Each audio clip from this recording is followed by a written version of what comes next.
अध्यक्ष sir ma'am सर्व आणि माझे लेक्चर सर्वात मेन म्हणजे माझे स्टुडंट.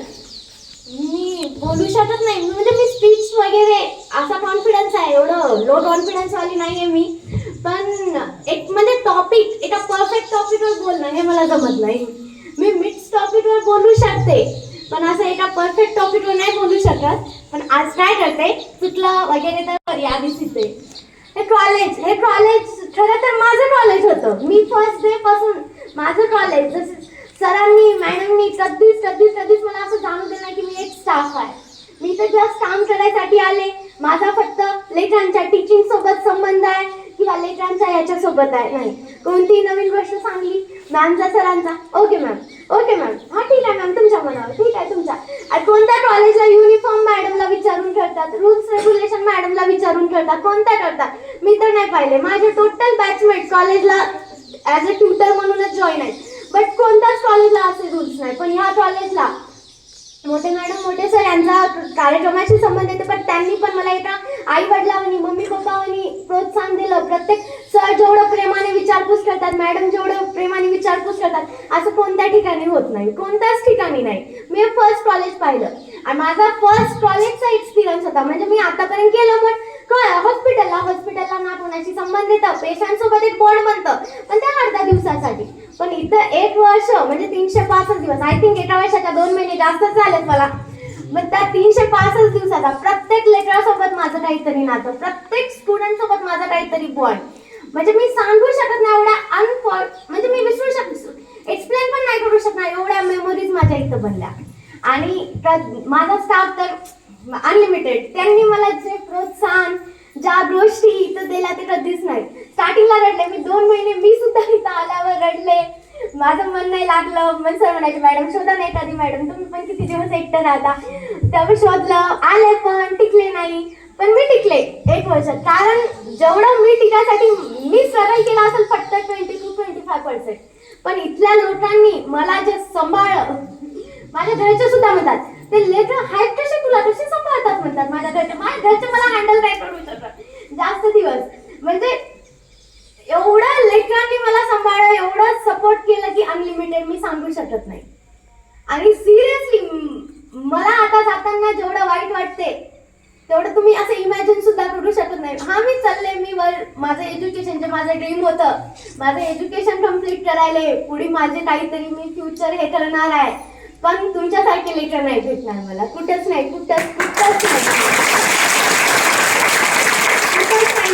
कारण हे मुलं किती पण आगाव दिसले, किती पण बेकार दिसले, गुरं ढोरे गाई म्हशी बैल असा एक पण प्राणी नाही ज्यांच्या नावाने मी त्यांना हात मारले नसेल. एक पण प्राणी नाही या क्रिकेट मधला कोणताच प्राणी राहिला नसेल ज्या नावाने मी हात मारला नसेल.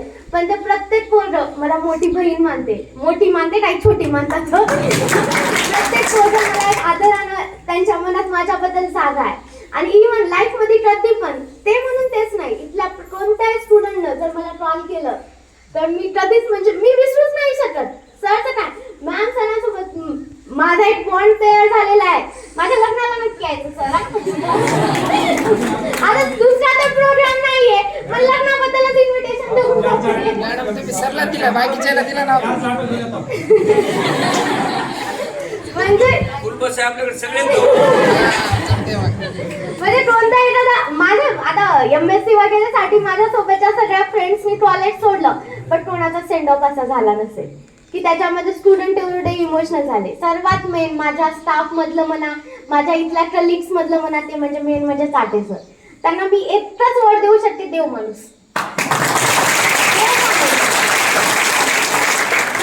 तसा माणूस मी खरंच नाही पाहिला, खरंच मी कुठंच नाही पाहिला. अक्षरशः एवढा इमानदार माणूस आणि प्रत्येक प्रेमळ काय ते इथं म्हणजे लाईफ टाईम डोक्यात मनामध्ये मात्र त्यांची जागा राहिली इथं. इव्हन माझ्या क्लासमध्ये माझी बहीण जरी असली तर मी त्यांचं लग्न लावून दिलं असतं. मी माझ्या मम्मीला स्वतः म्हणते कोणी असेल तर पाय म्हणते, एवढा देव माणूस आहे.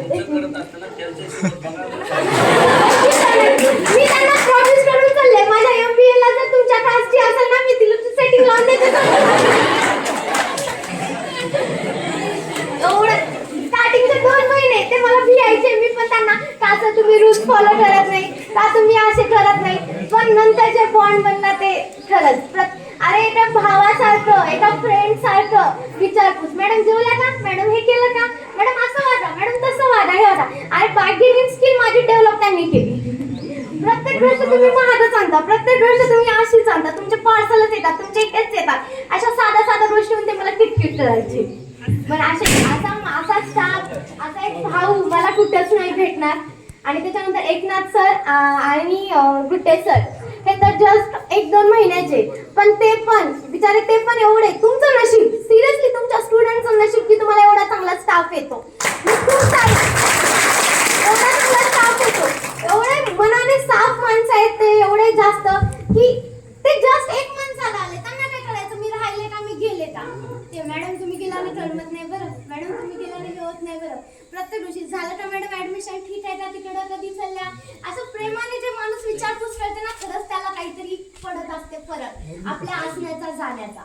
आणि मग त्यामुळे असा स्टाफ तर मला नाही भेटणार. आणि मेन असे मॅम सर नाही भेटणार जे मला कधीच ते वाटले नाही की ते माझे सिनियर आहेत, ते संचालक आहेत, ते कॉलेजचे मेन आहेत, फ्रेंड सारखं.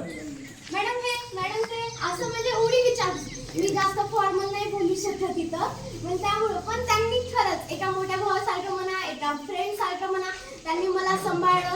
माझे थोडे बहुत म्हणजे हे पण केलं, मॅच वगैरे, अजून मी चुकले असेल तर खरंच त्या माणसांना मनापासून सॉरी. आणि त्यांनी जे मला सपोर्ट केला, मी लाईफ टाईमचे जसं एक असं म्हणजे नवीन मुलगी येते आपलं सगळं घर वगैरे सोडून, तसं मी इथे 1 वर्षांना आणले, 1 वर्षांना आणले आणि सगळ्यांसोबत एक नातं तयार केलं. आणि माझे लेकरं आहेत, हे जरी जात असेल तर ह्या लेकरांनी जे मला जीव लावला, जे प्रेम मला दिलं, मी ते कधीच नाही विसरणार. कारण स्टार्टिंगला तुम्ही कोणीच नव्हते, हे होते.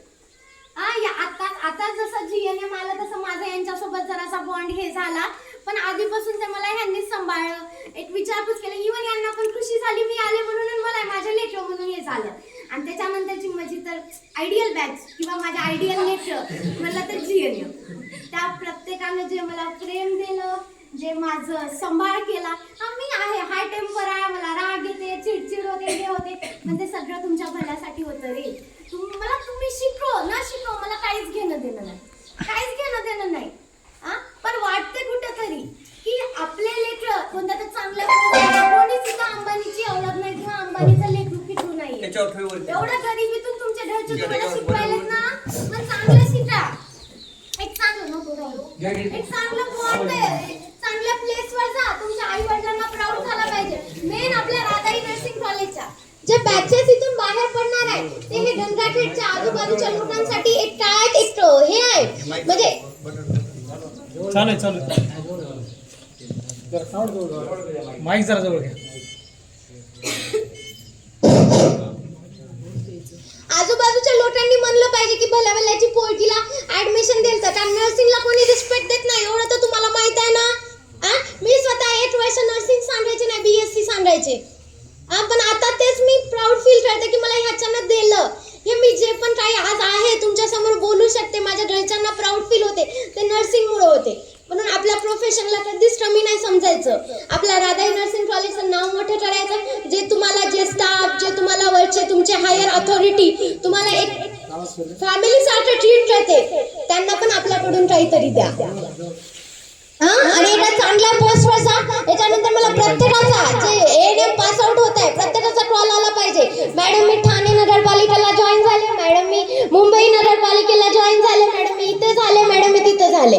प्रत्येकाचा मला कॉल याच्यासाठी आलेला पाहिजे. हे प्रॉमिस करा मला लास्ट डेचं, रडून बिडून मॅडम तुमची आठवण येते, मॅडम तुमचं हे होते ते म्हणू नका. प्रॉमिस करा मला. आणि प्रत्येक जण जे पण तुम्ही हे तुमच्या आई वडिलांच्या पोटाला चिमटा बसून शिकल्या ना, त्याचा फायदा करा. मला काही जास्त असं म्हणजे काही तुम्ही मला असं हे व्हायला पाहिजे अशी काही, कारण माझी बी तेवढी गरिबी नव्हती, तर म्हणजे मी गरिबीतून वगैरे शिकलं वगैरे. मी पण तुमच्यातलीच आहे, लास्ट बॅक बेंचर आहे. काय केले, काय नर्सिंगला घरच्याने वाईट वाटलं, MBBS नव्हती मुलगी, BSc नर्सिंगला लागली, पण शेवटी काहीतरी माझं ड्रीम साध्य झालं, काहीतरी मिळवलं. साध्य झालं नाही बट त्या वेळेनं तर चालले ना, काय ना 1 वर्ष. आणि ना तुम्ही जे ठरवलं ते तुम्हाला भेटतं. टाइम लागतं, थोडासा रस्त्याचं बांधकाम चालू असेल तर रस्ता टर्न करावा लागतो, बट शेवटचं जे ठरवलेलं आहे ना तिथं पोहोचतं. मग त्यामुळे थोडी बी कॅपॅबिलिटी नसेल तरी पण ट्राय करायचं, सोडायचं नाही. लास्टला सगळं अचीव होईल. मग तरी पुन्हा एकदा मी सरांचे, मॅमचे, पूर्ण माझ्या स्टाफचे, माझ्या स्टुडंटचे, माझ्या लेकरांचे आणि मेन माझे जे मुलं माझे, मी त्यांच्याबद्दल तर काही बोलू शकत नाही आता. त्यांना चांगलं वाटत असेल, उद्यापासून वाटेल, आजपासून नाही वाटत, उद्यापासून चांगलं वाटेल, पण आजच्यासाठी त्यांना वाईट वाटते एवढं मी मान्य करू शकते. आणि सर्वांना थँक्यू. जो चुकून वगैरे मी कोणाला काही मारले असेल, ओरडले असेल, बोलले असेल त्याच्याबद्दल एक्स्ट्रीमली मनातून सॉरी. आणि सगळ्यांना त्यांच्या पुढच्या फ्युचरसाठी best of luck. Thank you so much. माझा एवढा लास्टचा दिवस तुम्ही एवढा मेमोरेबल बनवला आणि मला एवढ्या चांगल्या चांगल्या आठवणी दिल्याबद्दल.